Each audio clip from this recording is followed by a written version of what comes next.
সম্মানিত দর্শকবৃন্দ, আজকে আলোচনা করছি ত্রয়োদশ জাতীয় সংসদ নির্বাচন নিয়ে। ত্রয়োদশ জাতীয় সংসদ নির্বাচন ও সংসদের উচ্চকক্ষে পিআর পদ্ধতি সম্পর্কে ধারণা নেই ৫৬% লোকের।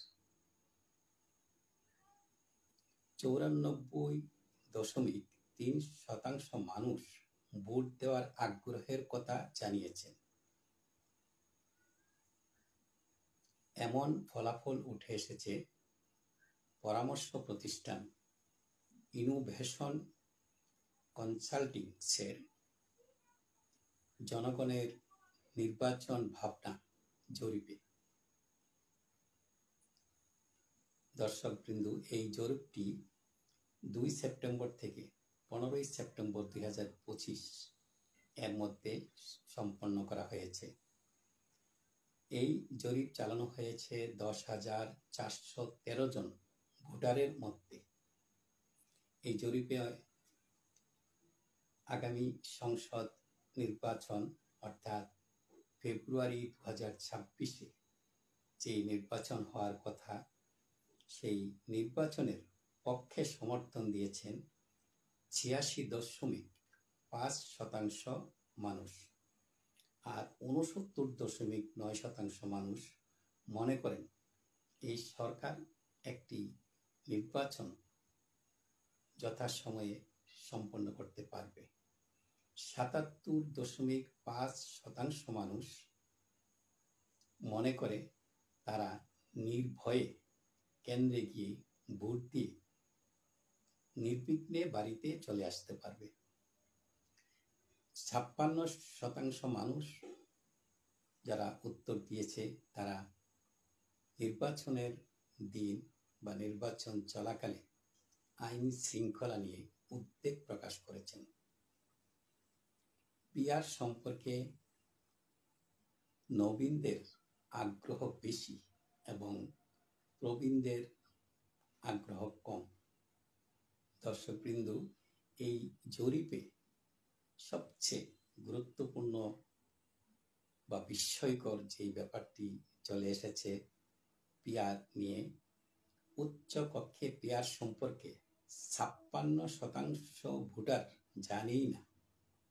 অথচ এই পিআর নিয়ে বাংলাদেশ জামাতে ইসলামী, ইসলামী আন্দোলন সহ বেশ কয়েকটি দল বা জোট রাজপথে আন্দোলন করছে। পিআর ছাড়া তারা নির্বাচনে যাবে না।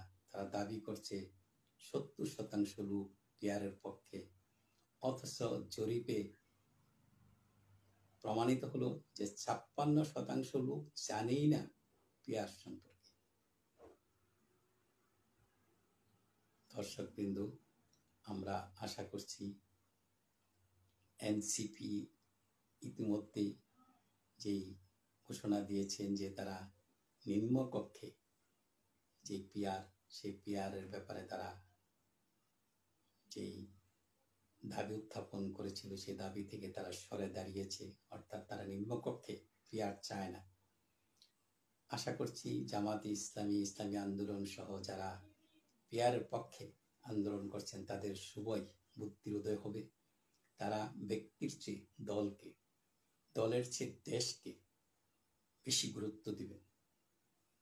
পিআরের যেই সুবিধা, এটা হচ্ছে ছোটখাটো যে দল আছে তারা হয়তো প্রচলিত যেই সিস্টেমে নির্বাচনে গেলে হয়তো কোনো দল কোনো আসনই পাবে না, কিন্তু পিআর পদ্ধতিতে 1% ভোট পেলেও 3টি আসন ওই দল পেয়ে যাবে। এটা দলের জন্য মঙ্গল, ব্যক্তির জন্য মঙ্গল।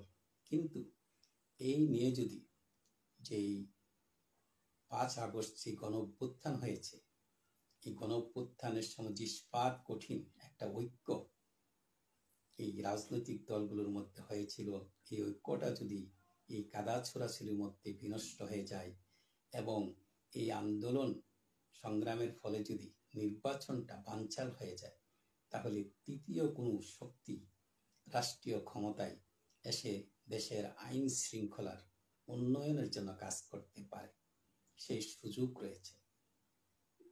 কাজেই জামাতে ইসলামীর বিজ্ঞ যারা রাজনীতিবিদ, তাদের শুভই বুদ্ধির উদয় হবে। তারা অতীতের মতো আবারও বড় ধরনের ভুল করে বসবে না, এই আশা ব্যক্ত করে আজকের মতো এখানেই শেষ করছি। আল্লাহ হাফেজ।